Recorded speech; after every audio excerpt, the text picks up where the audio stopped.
Hi everybody, welcome back to this week's episode of The Vegan View. Today we have a very special guest. She is the founder and creator of the Vegan Women Summit. It is Jennifer Stojkovic.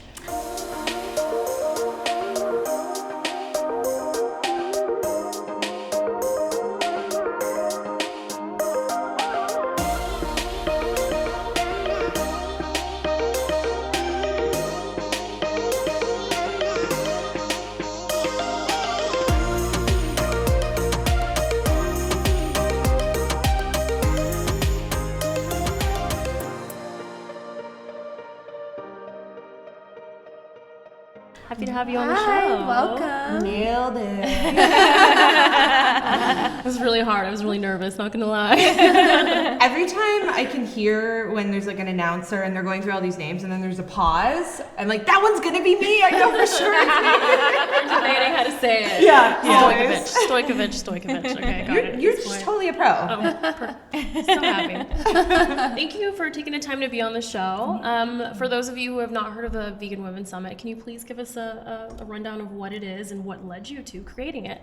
Absolutely. So the Vegan Women's Summit is a global media and events organization that is focused on empowering women to build a kinder, more sustainable world. So we were created 3 years ago. We started with 250 women in a room in San Francisco. Wow. And at the time, I was working in Silicon Valley as a tech lobbyist and executive. And quite honestly, I was getting sick of working with all of these giant brands and not seeing other women in the room.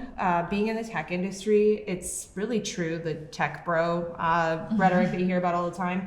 So I wanted to figure out a way that we could empower women. And at the time, food technology started to become a really hot topic. Mm-hmm. So I thought to myself, if I can take what I care about in my day-to-day life, which of course was saving animals and veganism, and bring it towards an industry and really build an industry, what could we accomplish? And so VWS started with 250 women. We now have 60,000 women professionals across 6 continents.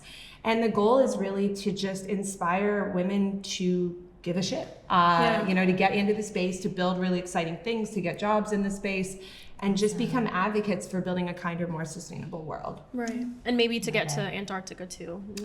I am trying. I just need like one person to join. Yeah, that's all you need. Yeah, and then we are set. Then we have conquered the entire planet. Yes. But you would be surprised. We have women from, I think we've counted last 31 countries. We have women from all over the world that no matter where you are, everybody kind of can see that what's going on in the food system is breaking and that there's problems with it. And so we have women that come from all backgrounds that just want to be a part of changing it. Yeah, that's incredible. I know you have the event, like convention that is everybody looks forward to, I'm sure, every single year. But beyond that, how does the network, how does that work? So we do a lot of things, quite honestly. So our big flagship conference takes place once a year. We do about 1,000 people. Wow. So 20% of our attendees are men. Fun fact. Wow. Men are a huge part of Vegan Women's Summit because, let's stop and think for a second.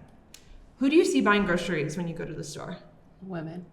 Mm-hmm. Have you ever seen a guy FaceTiming someone and picking out groceries? Yeah. Guess what percent of consumer food purchases are made by women? 99. Yeah, it's the majority of them. Okay, 99's a little high, but 80. 93. Oh, so you're actually the closest. Yeah, so 93% of what we buy and put into our bodies every single day, it's made by a woman. Yeah. And if it's not made by a woman, it's usually perhaps her partner that's at the store that's got the list that she gave them, or I meet especially single men all the time that they're still buying the brands that their mom taught them to buy when they were younger, right? And you can see this now when you think in your daily lives, like that's kind of how food works. So our thesis around VWS and everything we do is that if we want to change the way that people buy food and the way that people eat food, we need to have women at the helm of those decisions from a leadership perspective. So we do pitch competitions, we invest in women, we do a lot of reporting on this area, we do job networking, get women jobs in the space. Like it's the complete continuum of how women can be a part of transitioning our food system. That's amazing. It's a lot. Yeah, That is a lot. I feel like a lot of, what the feedback that we hear just from the show, just from our viewers at home, they're saying that they feel alone. They don't feel like they have a community. I've heard many times people say, I can't find a job that aligns with my ethics. And that's really sad that, because like we're the fastest growing movement. There's so many vegans out there. And so I love that you've been able to like create a space where we can all come together and like help each other and be resources for each other. Yeah, and one of the things that's really important for people to also understand is that there's a tremendous amount of science and technology that's going into how we're going to change the way we eat. And a lot of people have no idea how far we've come on it. Yeah. In the United States this year, they're going to start serving cultivated meat. Do you all know what cultivated meat is? Have you had the talk? Yeah. We haven't done it on the show yet, and we No, should because it's coming. It's a hot topic. It's coming, yeah. So it's already been served in the world for 2 years. So for consumers. people who maybe don't know what cultivated meat is, I would guess explain it. All right. So cultivated meat, also known as lab-grown meat, unfortunately, it is using the cells of an animal they can be procured harmlessly. It can be everything from a feather to a simple cell that you retrieve via biopsy, and you feed those cells and grow them outside of the body of an animal. So the same way that we've been doing regenerative medicine for decades, you can actually grow meat. And so what ends up happening is a full piece of real meat, animal-based meat, can be grown without the slaughter of an animal. I love that. I love Wild. science. Science Wild. is amazing. It's very real. I've had 7 or 8 different companies around the world. I've had a ton of lab-grown foods. So what's really fascinating is that for those of us that are interested in the vegan space, the plant-based space, we've got all kinds of options. They're getting better every single day. But what about the 95% of people that aren't interested in what we're doing? So that's where we really see food technologies as something we can champion for them to continue eating the foods that they want to eat, regardless of whether they're good for them or bad for them, but they're making those choices. So how do we make a more sustainable, kinder choice for them? Yeah. So that's really the goal there. Right, because at the end of the day, the most important thing is the animals. Each person will do what they think is best for their health or not. It's a personal choice in that regard. But when you involve another animal, then it becomes, it's less of a personal choice because you're involving another living being. So if you can give someone an avenue to still eat what they like, but just, made in a lab, I know it sounds scary, but it's the future. And I think if it's got all the same stuff in it and you're not hurting anybody, I feel like it's a really positive thing. And I'm glad we're heading in that direction. Yeah, and to be honest, when they say things like made in a lab, most people have no idea how their meat is made. In terms of the processing and bacteria and vaccines and hormones and antibiotics. Or like people are so anti-vegan and they're like, oh, you eat Impossible and Beyond, like that's lab grown, I want real and natural. I'm like, you have no idea what goes on wherever that animal you're eating came from. Oh, absolutely. I mean, you have no idea if that animal is cancerous, at slaughter, which is actually a very increasingly common thing. You have no idea. Vaccines, for all the people that are opposed to putting vaccines in their bodies, they have no idea that 80% of antibiotics sold in the world go towards animals, right? Talk about it. And then you're eating that. So you're ingesting it indirectly. Or people who are like, tofu's bad, soy is bad, and it's like, your animals that you eat are fed soy. If you're that concerned about soy and hormones, don't eat meat. Well, also just don't eat any animal then that's stuffed with hormones, because then you're getting the hormones that you're actually scared of. You're actually eating them through the animals. Right. Yeah, and unfortunately, what I do, because I do so much in the future of food, I know intimately how they make every single piece of meat that ends up at Ralph's or Safeway or whatever, or ends up at Whole Foods, with that high humane welfare kind of rating on it. And what goes into producing your food is basically lab conditions in many ways, because the way that we confine animals just breeds disease and bacteria and pandemics and things like that. We're currently in the worst avian flu pandemic of all time that's happening quietly behind the scenes. It's killed over 150 million birds and you've barely heard a word about it. That's a lot of animals. Yeah. That's a lot. 5% of the broiler chicken population in the United States.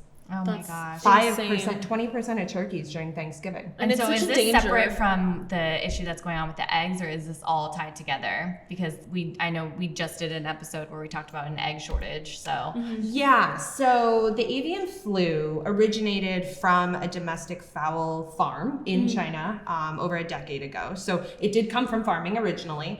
And essentially this strain has continually changed over time, just like how COVID strains have changed over time. And so the latest strain is really, really bad.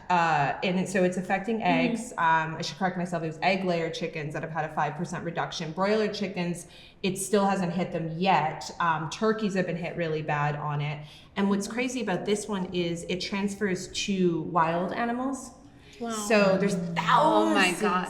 Thousands. You guys are ruining the world. Yeah. You're literally ruining the world. I don't care. If you eat chicken, you're ruining the world. Yeah, and that's what's so crazy is you can actually look up on the California State website, and there's like, I think over 6,000 reported wild animals that have contracted it just in California, just in one single state. And so what that we means, don't hear about that. Why are we No. not hearing Yeah. about Of course we're not that? here. They're What do you covering guys- everything. What do you think, right? It's like personal choice, right? You're forcing these diseases on other animals by creating demand for such an unsustainable and disgusting industry. Like you're fueling now all these wild animals are infected, and who knows how many more are going to be infected and probably die because of it. Yeah. Yeah, and what's really this is what's particularly scary about this one is that scientists around the world, we've got, it's in every continent at this point, just to be clear. This is not an American thing. This is a global thing. It's all across Europe and Asia and all these other places as well. And scientists have said they don't actually know if there's a way to stop it.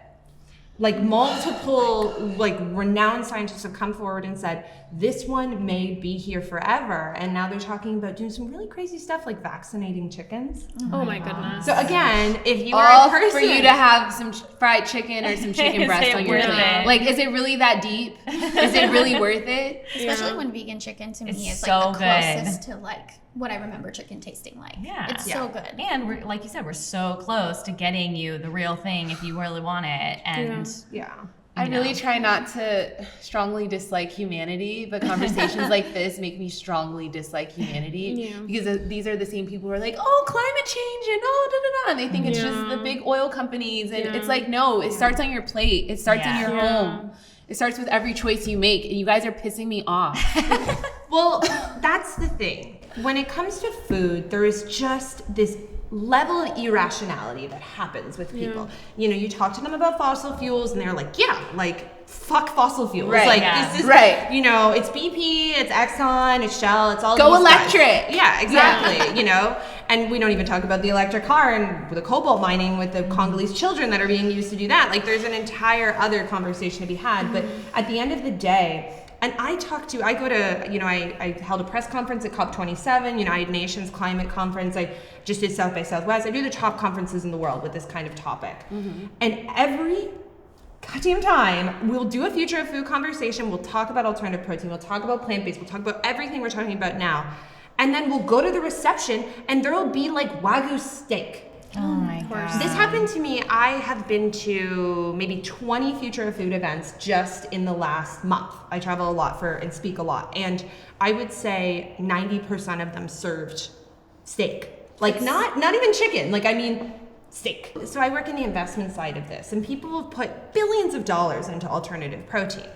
If you are investing in this industry, why would you spend your money on the industry you're trying to disrupt? It doesn't make any sense, right? Like you're actually putting the dollars people invested into your fund and said, hey, go out there and disrupt this industry. And you're like, okay, just kidding. I'm going to go spend all of our, $10,000 catering bill on buying Wagyu beef and chicken and all these other products. Well, that's probably because those people's hearts aren't really in it. They're just in for a money grab. And You see that a lot with like vegan companies that aren't owned by vegans, and like Alessandra and I went to an event the other day, and we thought, oh, everything here is gonna be vegan to eat, and like only 2 things were vegan to eat, and I'm like, oh, because the CEO isn't vegan, and all these people aren't vegan, and it's like it shows, even though it's a vegan product, and you're trying to push more vegan products to get away from dairy and things like that, and like additives and preservatives, and it's like, well, where's the connection? It'd be nice if like we could just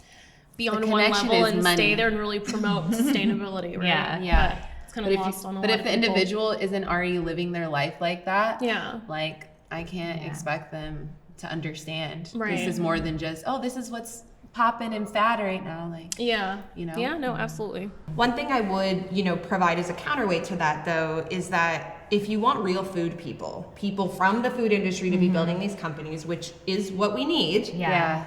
Statistically speaking, 99% of them won't be vegan. We need to be serious about that, right? And so, like, one of my closest friends is the CEO of Impossible Foods. He came from Chobani. He spent 10 years building, the biggest yogurt company in this country. And he is a fantastic example of somebody that knows really, really well how we are going to be able to grow an industry category. But Peter's not vegan. He would be basically a flexitarian, as they describe it. And it's so funny because he's like, I'm actually the market we're supposed to be selling to. And I've had these debates with him for hours and hours. And, the more people we bring into this industry, we do need to realize, like, they're not gonna all be vegan. Like, statistically, it's not possible.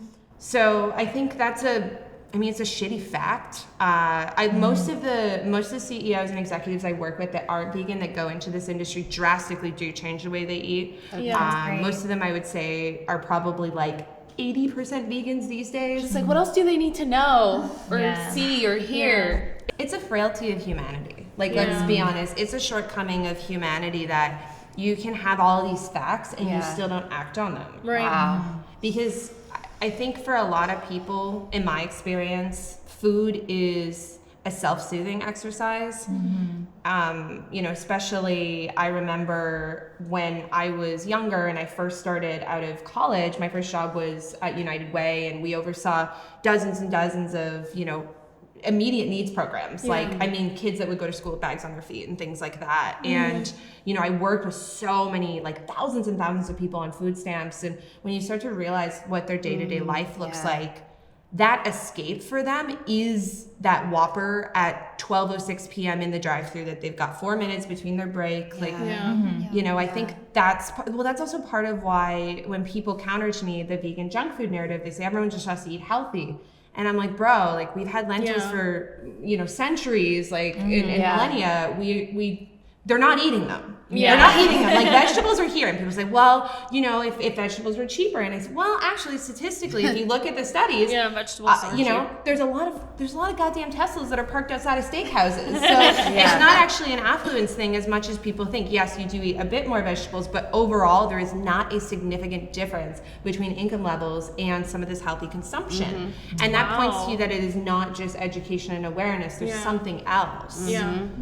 So to me, I think we need every type of like option, right? We need everything from like whole cut, plant-based, healthy stuff, all the way down to nasty ass, like cheesy, In-N-Out stuff. One of my good friends is like Pinky Cole, like 98% of Pinky's customers. I love slutty vegan. Every time I go to Atlanta, I order slutty vegan to my hotel.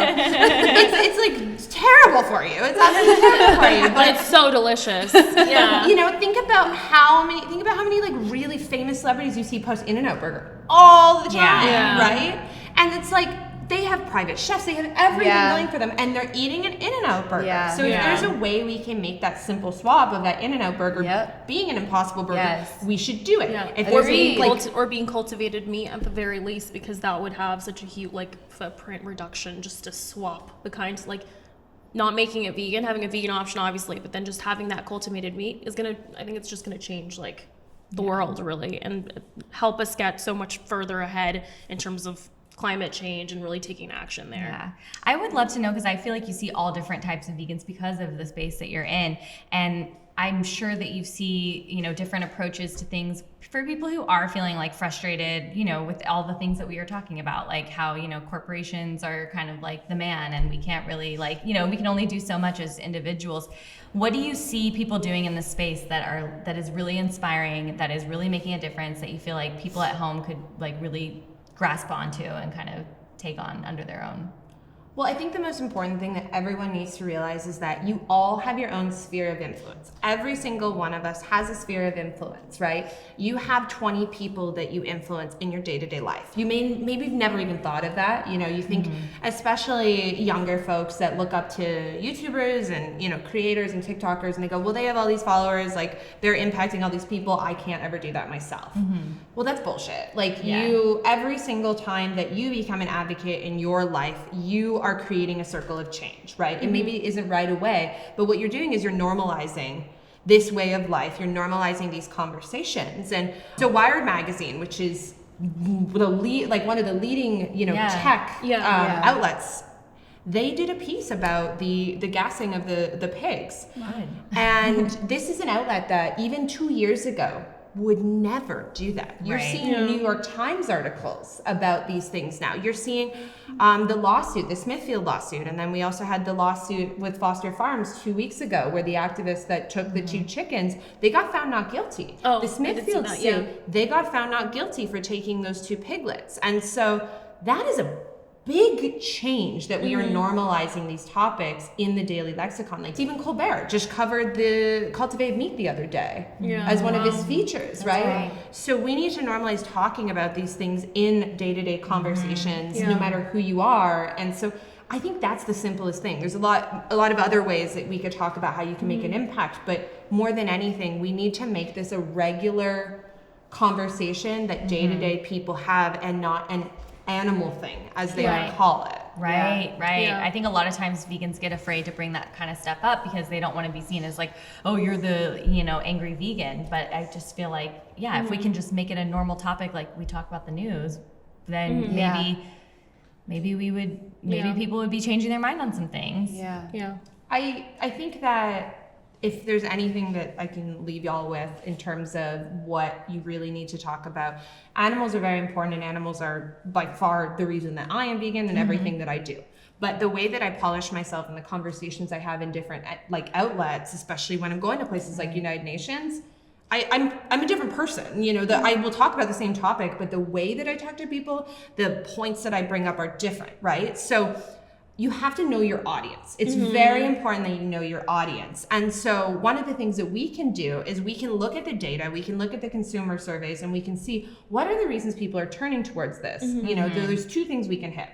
Why are people interested in plant-based? And why do people not want to eat meat? So it's 2 sides of the same coin, right? So with plant-based, unfortunately, health always is the number one driver. Right. The number one reason anyone tries, these products is health, right? So it's really important that we combat the soy narrative and all that bullshit, because it's a huge reason that people are not picking up the products. Right, exactly. Right? But on the flip side, new study that just came out last week from NAMI, which is the North American Meat Institute. So it's it's the big guys. It's the Meat Institute. And the number one reason that people were cutting down on meat is cost. Because people can't afford. Have you seen the prices? Meat is expensive. Y'all seen the eggs? I've seen people post. It's insane. Beef purchases are down, way down, because nobody can afford beef, because cows are getting more and more expensive, which is the thing we could talk about in itself. But price is important. So ways that we can make the vegan option cheaper is huge. Yeah. But the second one, do you know what the second reason people are reducing their meat consumption? It's not animals, and it's not environment. I definitely not figured it wasn't animals. No. Taste. No, they love the Because it's taste of meat. disgusting. They love the taste of meat. It's not really. It is vaccines, hormones, and fear of the processing of the meat. So this conversation that we're having right now, there was a viral video I did a few months ago on TikTok where they showed the plastic that gets ground up into pig feed. Yeah. That's right. People lost their minds over that. And they should. Well, they should, right? So people are scared of plastic in their body. we need to really double down on people that are, we have a large anti-vaxxer vaccine hesitant community in the United States. Yeah. Huge opportunity to tell them about like vaccines and antibiotics that are in their food. Right. Like this, I'm telling you guys the dirt, because this is a report that was literally written for the meat industry to teach other meat companies how to combat the narrative. And they said, we need to combat this hormones and vaccine narrative to the meat companies. Yeah. And I pulled that report and sent it to everybody, and I said, no, here's where we hit them hard. Yeah. We know that people are scared of Yeah. meat, and we need to take that and show them, like, they've got the peek into it, they know there's a little crack. Yeah. So how do we bust that wide open? I'm so Right. grateful that angle exists now. That's gonna be because I get really passionate, because obviously I'm vegan for the animals. Like, so I just expect everybody else to be able to resonate with that. So I'm always like, you're killing animals, and it's like some people just don't give a shit. Yeah. So it's like Most. most They're people just like, don't. I don't care, they taste good. Yeah, Yeah. exactly. Yeah. The amount of times I've heard something so stupid like that, obviously, Yeah. So it's nice now to be like, well, Yeah. if you're not into vaccines. Yeah. Yeah. So Yeah. that's great. So it was actually animals were the fourth reason, animal welfare. Okay. Like, it was like Yeah. bottom of the list. Yeah, I mean, it makes sense because, like we've said, we have friends who know what goes on because they're friends with us and we've told them, or they've seen a documentary, and it's still not enough for them. So it's just Yeah. not enough for some people. Yeah. No. That's true. Yeah. So we need to get smart, and it's both. Like, we need to talk about why veganism is great, but we also need to talk about why meat sucks. Yeah. And Yeah. the good thing about Wow. that side is we have the truth on our side, Yeah. and they do not, right? Yeah. It's a matter of time. Well, there's been a concerted effort to put into the media and put into the narrative that plant-based is processed, plant-based is fake Right. ingredients. I hear that all the time now. Oh, Yeah. but it's just from people who aren't vegan. Oh, do you like Beyond? Oh yeah, I love Beyond. I use it frequently. And this. Oh, it's just so processed. There's just like so much in it. And I'm like, I mean, how many processed things are you eating? Just even outside of your protein, Just Do you notice how that just kind of feels like it just came out of nowhere, and now everyone says Yeah. that? Yeah. Yeah. That's because a group paid to create that advertising. Yeah. So that's Yeah. a propaganda campaign that started in 2019 from Right. the Center for Consumer Freedom. Yeah. Yeah. And they spent $5 million to do a synthetic meat ad at the Super Bowl. And they did that 6 months after Beyond Meat had the largest IPO in 19 years. Of course they did. What they've been doing is they found the number one reason that you want to go vegan or eat plant-based, right? Health. yeah. So they took that and they said, Exploited it. how do I exploit this one Yeah. thing? They didn't have to exploit anything else. They just had to take the number one reason. Right. So they created that entire narrative. Yeah. You can actually go to consumerfreedom.com if you'd like to go take a look and see exactly where the genesis of all this propaganda is. It is a big meat lobbying association. I know this because I was a lobbyist for many years for the man, and I know exactly Yeah. how to dissect what lobbying looks like, and that's Yeah. what they're doing. And so we need to do the opposite on our end, Yeah, and we of need course. to seed those same stories. But the thing is, like, we don't even have to make it up. We don't have Yeah. to make up a processing narrative because the shit's already processed. Right. It actually Yeah. is, right? Yeah. Yeah. Yeah. So we don't have you for a lot longer, but I wanted to touch on one of the things that you and I talked about earlier this week. Can you kind of touch on what the meat industry is doing for school kids now, because their consumption is going down, and how they're trying to combat that and force meat and dairy onto kids now? So they've been doing it since we were born, first off, okay? The most important thing you have to understand is that the United States of America exists because of the meat industry, okay? So at the turn of the century in the year 1900, the meat industry made over $1 billion in the United States of America, which was bigger than the federal government. So of course they control everything. Okay, so that's Yeah. that's just like, so when people tell you big meat's controlling this, blah blah blah, it's actually factually accurate. Okay, Yeah. so that's the first thing you need to understand. It's not So a that- conspiracy theory. It is It's not a true. conspiracy theory, it's a fact. And so when we talk about how interwoven they are with government, with public schools, with all these different programs, that's why. So what's happening right now is the FDA just put out a report a few weeks ago that found that the lowest ever dairy consumption was in January, this past January. Wow. Ever in We love that. history. Wow. Love That's that. amazing. Right? And do you know what happened the last time that the numbers dwindled? What I'm happened? sure the dairy industry went insane and What campaign do you think? Got milk.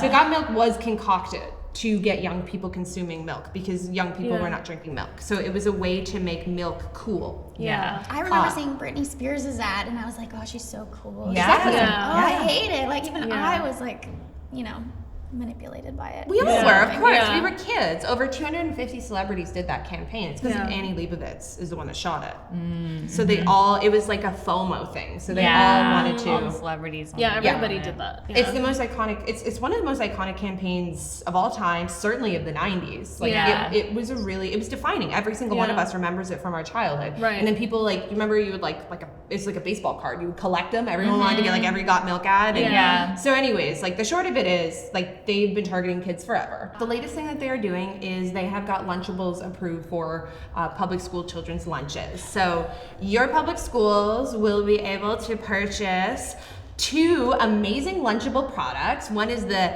Easy Cheesy Pizza. Oh my god. So of course, what's the Easy Cheesy Pizza filled with? Dairy. Tons of cheese, I'm sure. Right? Yeah. So that's a good way to get the dairy production going.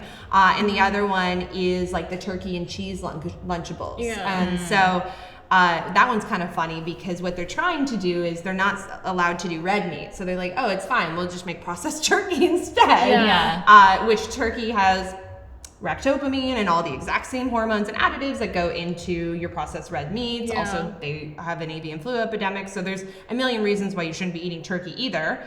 But of course, that is what America's school children will have as an option come this September. So they're trying to get them addicted, you know, since they're not drinking as much maybe milk now and eating that much meat. They're like, okay, well, let's pump them with this a couple of times a week and then they'll want it over the weekend and then we'll have them hooked on cheese in no time. Lobbying. They lobby to get those dollars. That's what I'm saying. Like from our perspective, we don't lobby. Yeah. We're very, I mean, there's some groups, but comparatively speaking, we're a drop in the bucket compared to what happens with meat, dairy, and eggs.